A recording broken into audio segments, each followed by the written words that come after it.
Vous écoutez Europe 1, il est 8h17. L'interview politique d'Europe 1, Fabienne Amias reçoit François Baroin, sénateur maire Les Républicains de Troyes. C'était le plan A de Nicolas Sarkozy pour Matignon.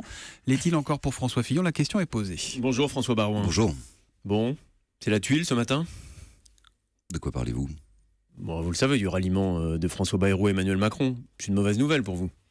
Alors, c'est une interprétation extraordinairement à l'opposé de ce que l'on pense. C'est au contraire une grande clarté. François Bayrou a été le passager clandestin du socialisme depuis une vingtaine d'années maintenant. Il avait refusé de choisir entre Ségolène Royal et Nicolas Sarkozy. Il a appelé à voter François Hollande. C'est donc la deuxième fois qu'il votera François Hollande. Il paye sa place cette fois officiellement pour s'asseoir à côté de l'héritier parricide de François Hollande. Et c'est très bien parce que au moins quelqu'un ou quelques-uns, au moins deux, cet attelage va pouvoir défendre devant les Français le bilan de François Hollande. Ce sont deux acteurs de la majorité de rencontres qui ont favorisé l'élection de François Hollande. Ils sont comptables du bilan, ils rendront compte devant les Français et c'est plutôt une très très bonne nouvelle. Donc on l'a compris, pour vous, Macron c'est la candidature cachée de François Hollande, là, vous écoutez. Moi, ça je le dis depuis de nombreux mois, c'est un socialiste de contrebande, c'est quand même celui qui nous donne des leçons de morale sur les temps modernes et qui aujourd'hui, avec sa petite agence de voyage En Marche, est un retour vers la 4ème République. Ça va être les petites tambouilles, la définition de la proportionnelle, les combines sur les négociations. Il choisit ses candidats par catalogue. Il imagine qu'on devient président de la République par Internet. C'est au moins aujourd'hui très clair. Vous avez deux candidats socialistes. Vous avez Hamon des années 70 et vous avez maintenant Macron avec Bayrou qui est des années 50. Candidat socialiste ou candidat du centre aujourd'hui, Emmanuel Macron? Je ne sais pas très bien ce que ça veut dire, le centre. En réalité, Bayrou a tué le centre depuis justement qu'il avait refusé de choisir entre Ségolène Royal et Nicolas Sarkozy. Il avait d'ailleurs envoyé à l'abattoir une centaine de ses candidats aux législatives. C'est d'ailleurs la raison pour laquelle le centre droit a choisi depuis une quinzaine d'années de se structurer en conviction, en force et en partenariat, ce que fait aujourd'hui l'UDI avec François Fillon pour définir une plateforme de gouvernement. François Bayrou, c'est un homme à la mer depuis de nombreuses années. Il est sur une embarcation où il n'y a plus de moteur, plus d'essence. Et au fond, c'est une triste destinée. Et c'est d'une certaine manière, il s'est abîmé dans tous les sens du terme. Il échoue aujourd'hui sur une plage qui n'est pas de sable blanc, mais de galets.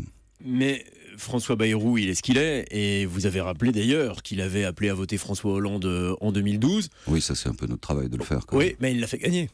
En l'espèce, le ralliement de Bayrou avait permis à François Hollande d'emporter l'élection présidentielle. Donc qu'est-ce qui, dans ce cas de figure, ne permettrait pas à Emmanuel Macron de l'emporter justement fort du ralliement de François Bayrou, peut-être de ceux qui, à droite, peuvent se laisser séduire par François Bayrou et se détourner de François Fillon? Non, à droite, les gens sincèrement à droite ne se laisseront séduire par aucune aventure de cette nature, car ça, c'est vous en une êtes aventure. sûr?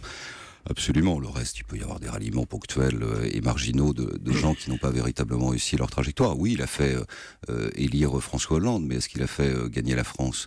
C'est un désastre. Ce bilan n'est pas défendu dans cette campagne présidentielle. C'est une absence. Aujourd'hui, il le sera sur le plan économique, sur le plan fiscal, sur le plan européen, sur le plan international.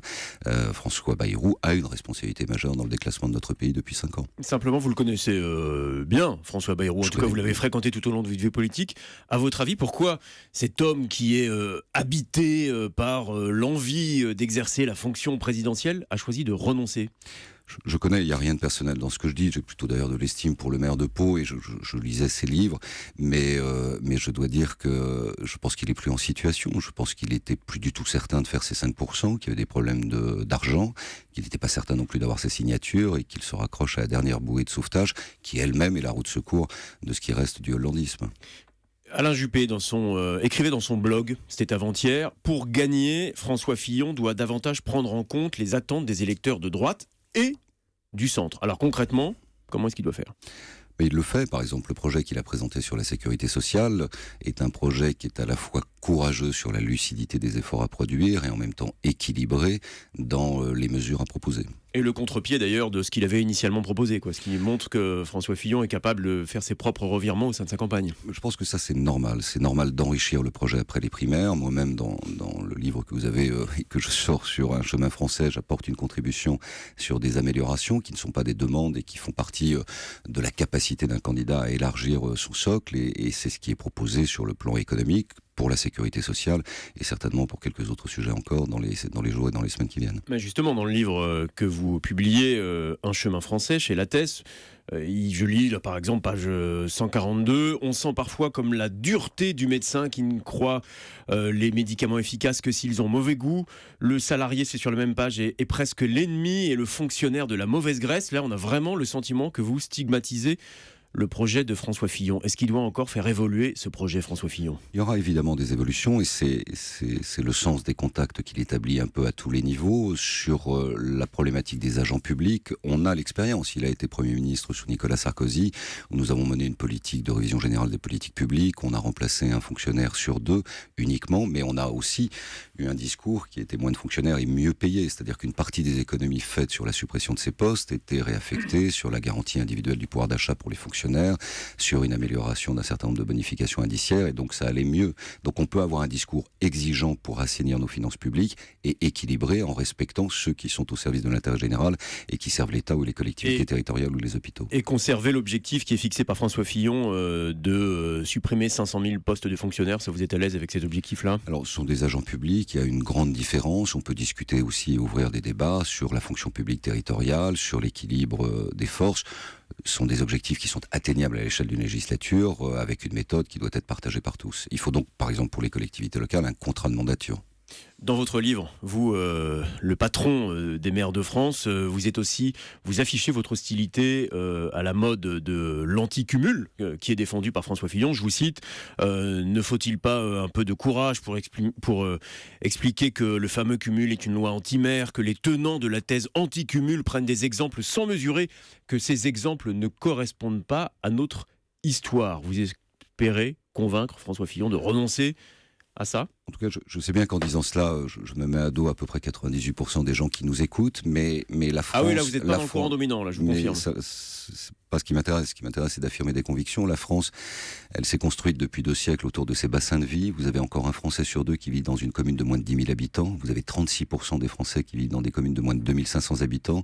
On est encore un pays centralisé. Si c'est tout pour Paris et tout pour les métropoles, vous aurez l'immense majorité des territoires qui n'auront plus de voix à Paris et au Parlement pour se faire entendre. Et ça, c'est un déséquilibre institutionnel.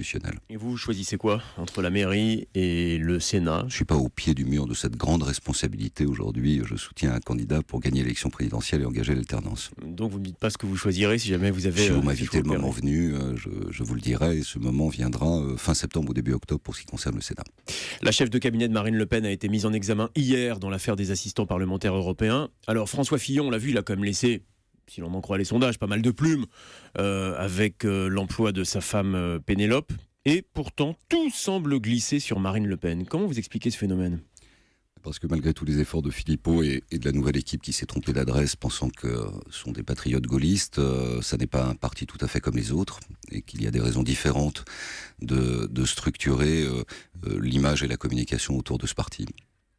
Oui, mais ça n'explique quand même pas pourquoi est-ce que les affaires ne semblent pas avoir pris sur elle. Et quand vous dites pas un parti comme les autres, ça veut dire que vous lui reconnaissez pas les qualités d'un parti républicain traditionnel ?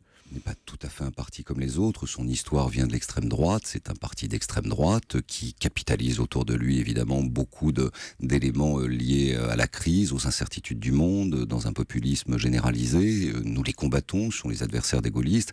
Et c'est aussi notre devoir de rappeler que ça n'est pas un parti tout à fait comme les autres. François Hollande, hier, au dîner du CRIF, on l'a entendu dans les journaux de la matinale, a dit « La France ne succombera jamais à l'extrémisme ». Est-ce que vous en êtes si sûr ? Je le crois parce qu'il y a une statue intérieure française depuis la Révolution. Nous sommes le pays qui a produit la Déclaration des droits de l'homme et du citoyen, l'aspiration à la liberté, la résistance à toute forme d'oppression. Nous sommes un peuple puissant qui se fait entendre. Et je crois que c'est un pays qui ne s'est jamais livré dans des formes d'extrémisme.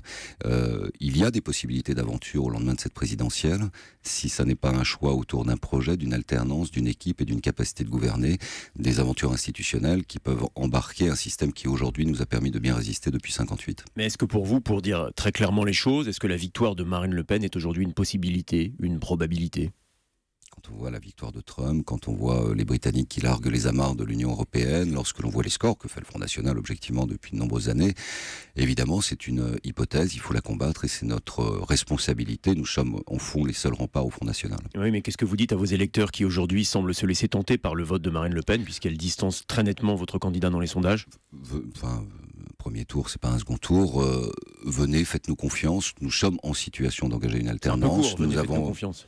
Non, mais c'est déjà important parce que nous, on croit à nos idées, on pense qu'elles sont bonnes pour la France et nous sommes en capacité, là où nous avons exercé des responsabilités, de montrer qu'il y a quand même un chemin possible malgré les difficultés et les tensions. Nicolas Canteloup rappelait juste avant votre prise de parole qu'on avait évoqué à un moment un plan B comme Barouin pour la présidentielle. Alors ça, il n'aura pas lieu. Est-ce qu'il y aura un plan, je ne sais pas, M comme Matignon, si François Fillon l'emporte pour vous ? Question n'a aucun sens, pardon de le dire, Fabienne Amias, en ce moment. Ah oui, mais enfin, elles se sont posées un peu partout, donc on peut faire comme si elles n'existaient pas. Oui, mais là, il faut hein. déjà gagner la présidentielle. Elle est difficile, elle est incroyable, cette élection. Vous avez des figures qui sont des vaches sacrées de la politique, qui tombent comme des quilles sur une piste de bowling depuis 6 mois. Il y a une part d'incertitude énorme, et donc il faut mettre toutes nos forces autour de François Fillon pour mobiliser autour de sa campagne et puis créer les conditions d'une victoire. Nicolas Sarkozy, il le soutiendra publiquement. Est-ce qu'on verra Nicolas Sarkozy aux côtés de François Fillon s'afficher dans un meeting comme l'a fait Alain Juppé? Vous restez proche de Nicolas Sarkozy? Je ne sais pas, en tout cas lui apporter son soutien dès le soir du premier tour de la primaire et rien n'a varié depuis. Merci beaucoup François Barouin d'être venu ce matin en direct sur Europe 1.